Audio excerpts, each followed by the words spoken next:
শুক্র গ্রহ। এর কক্ষপথ পৃথিবীর চেয়ে সূর্যের কাছাকাছি, কিন্তু গোল্ডিলক্স অঞ্চলের কিছুটা বাইরে। সূর্যের খুব কাছে থাকায় এটি পৃথিবীকে কার্বন ডাই অক্সাইডের ঘন মেঘে আচ্ছন্ন করে রাখে এবং উত্তপ্ত করে তোলে। মঙ্গল গ্রহের কক্ষপথ পৃথিবীর তুলনায় সূর্য থেকে দূরে গোল্ডিলক্স অঞ্চলে, কিন্তু সেখানে কোনো মহাসাগর নেই। মঙ্গল গ্রহের ভর সামান্য কম। এর অভিকর্ষ পরিবেশকে নিচে রাখতে পারে না। যে কোনো তরল পানি সেখানে বাষ্প হয়ে মহাকাশে হারিয়ে যায়। এছাড়াও যে কোনো তরল পানি মাটির নিচে কঠিন অবস্থায় থাকে। মহাসাগর থাকায় নক্ষত্র থেকে গ্রহের দূরত্ব জরুরি নয়, প্রয়োজনটা হলো ভরের। আমাদের সৌরজগতের বাইরে কোনো গ্রহ কি গোল্ডিলক্স অঞ্চলে অন্যান্য গ্রহ ঘিরে আবর্তিত?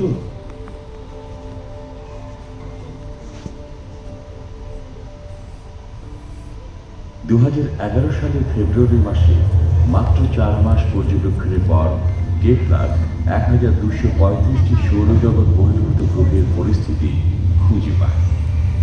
1 বছর পর এই সংখ্যা প্রায় দ্বিগুণ হয়।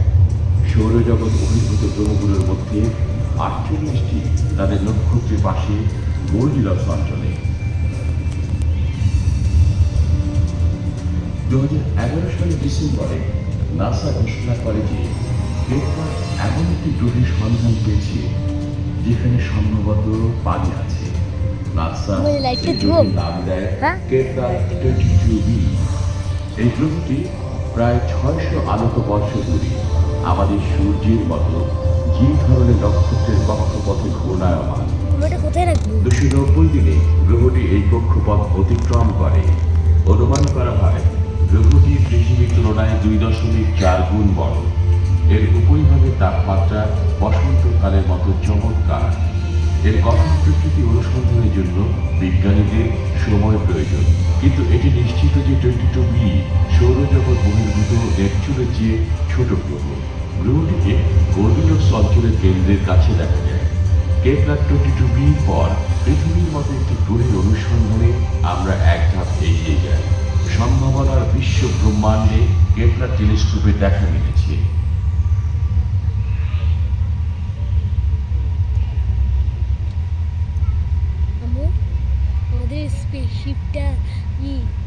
দূরবর্তী নক্ষত্র ঘিরে অস্পষ্ট গ্রহ চিহ্নিত করার জন্য নভোচারীদেরকে বিভিন্ন পদ্ধতির আশ্রয় দিতে হয়।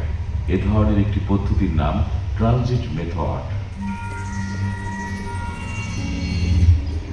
যখন কোনো গ্রহ একটি নক্ষত্রের সম্মুখ দিক থেকে ঘোরে তখন তাকে ট্রানজিট বলে।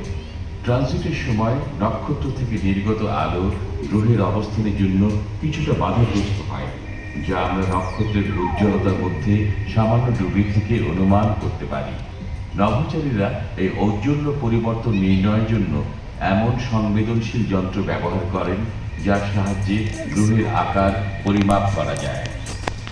যদি আমরা অন্য কোনো গ্রহ চিহ্নিত করতে পারি, তবে ট্রানজিট মেথডের মাধ্যমে ভর ছাড়া গ্রহের আয়তন নির্ণয় করা যাবে। এক্সোপ্ল্যানেটের ঘনত্ব পরিমাপের জন্য এর আকার ও ভর দুটোই জানা প্রয়োজন। এর ফলে বোঝা যায় গ্রহটি গ্যাস নাকি পাথরের তৈরি। গ্রহের ভর নিরীক্ষণের জন্য আমাদের একটি পর্যবেক্ষণ কৌশল অবলম্বন করতে হয়। এর নাম ডপলার শিফট মেথড। আপনি হয়তো ডপলার শিফটের কথা শোনেননি, কিন্তু আমরা এর সাথে পরিচিত। শব্দের উৎস কার্যকর হলে ডপলার শিফট ঘটে।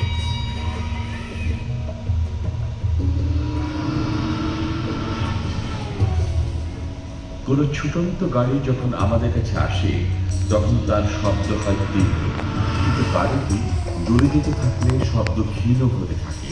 প্রকৃতপক্ষে গাড়ির ইঞ্জিনের শব্দের কোনো পরিবর্তন হয় না, কিন্তু শব্দ তরঙ্গ আমাদের কাছে এলে সেটি জোরালো হয় এবং দূরে গেলে ক্রমশ বিস্তৃত হয়। জোরালো থেকে ক্ষীণ হয়ে আসা শব্দের এই পরিবর্তন আমরা শুনি। আমরা মূলত শব্দ তরঙ্গে ডপলার শিফট শুনতে পাই। ডপলার শিফটের সাথে আলোক তরঙ্গের সম্পর্ক আছে। মূল নক্ষত্রের স্পন্দনের চেয়ে এর কক্ষপথে ঘূর্ণায়মান গ্রহের স্পন্দন তুলনামূলকভাবে কম। নক্ষত্রের কম্পনে আলোক তরঙ্গের দৈর্ঘ্যের পরিবর্তন আমরা নির্ণয় করতে পারি। পৃথিবীর দিকে নক্ষত্রের কম্পনের তুলনায় এর তরঙ্গ দৈর্ঘ্য কম, কিন্তু পৃথিবী থেকে নক্ষত্রের দিকে কম্পনের তরঙ্গ দৈর্ঘ্য বেশি। কম্পনের ফলে নক্ষত্রের তরঙ্গ দৈর্ঘ্য কিভাবে পরিবর্তিত হয় আমরা তা কক্ষপথে ঘূর্ণায়মান গ্রহের ভর পরিমাপ করে নির্ণয় করতে পারি।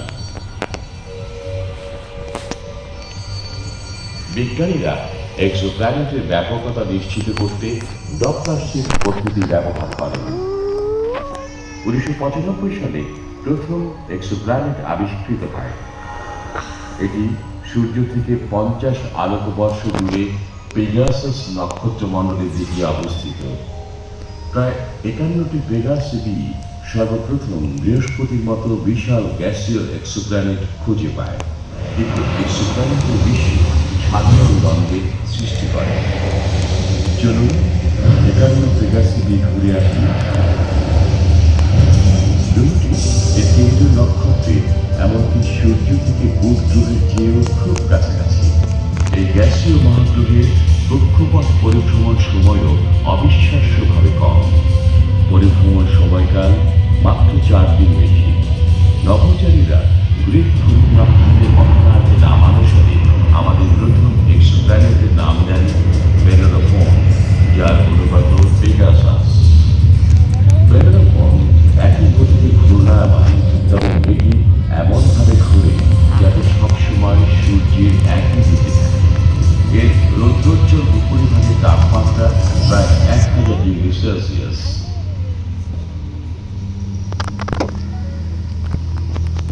অপর এক্সোপ্ল্যানেট HD 209458b, এটিও পেগাসাস নক্ষত্রপুঞ্জে দেখা যায়।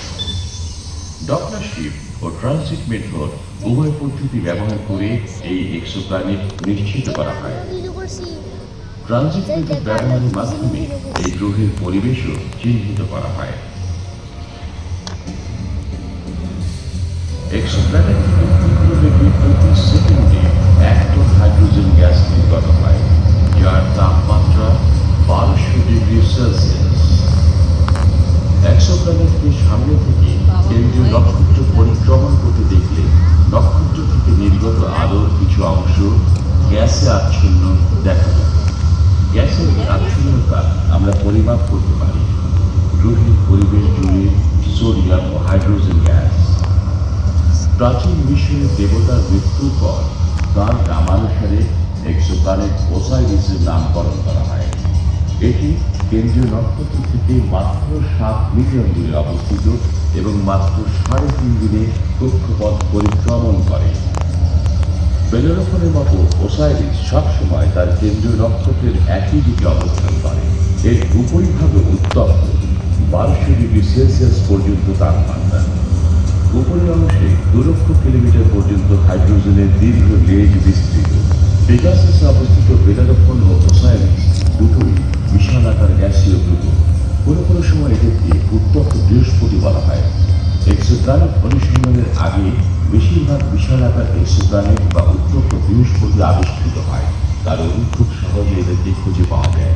ক্ষুদ্র, পাথুরে ও পৃথিবীর মতো গ্রহ খুঁজে বের করা আসলে খুব কঠিন।